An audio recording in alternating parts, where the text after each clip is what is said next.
এমন এক ব্যক্তিকে আল্লাহ নেতা বানিয়েছেন, নেতা করে দুনিয়া পাঠিয়েছেন, যিনি সর্বকালের সর্বযুগের আয়নার মতো পরিষ্কার চেহারা, যাকে দেখতে কোনো লাইটের দরকার হয় না, দিনেও দেখা যায় রাতেও দেখা যায়।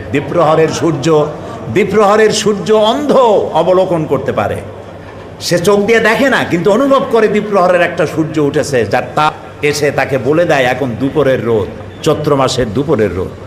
সুতরাং নবী করিম সাল্লাল্লাহু আলাইহি সাল্লামের চরিত্র ছিল আকাশের সূর্যের মতো দীপ্তমান, গোটা বিশ্বের মানুষের কাছে উজ্জ্বল, যার জন্ম থেকে শুরু করে মৃত্যু পর্যন্ত এমন একটা দিক নাই, বিভাগ নাই যা সাহাবা ইকরাম সংরক্ষণ করেন নাই। জীবনের সব কিছু লিপিবদ্ধ হয়েছে।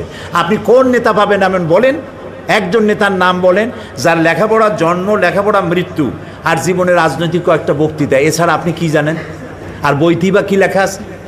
নবী করিম সাল্লাল্লাহু আলাইহি সাল্লামের জীবনকে যারা সংরক্ষণ করেছেন, তার জীবনী যারা লিখেছেন, আসমাউর রিজাল, যারা তার জীবনী সংরক্ষণ করেছেন, কথা, কাজ এবং মৌন সম্মতি যারা সংরক্ষণ করেছেন, তাদের সংখ্যা হচ্ছে 1 লাখের ওপরে।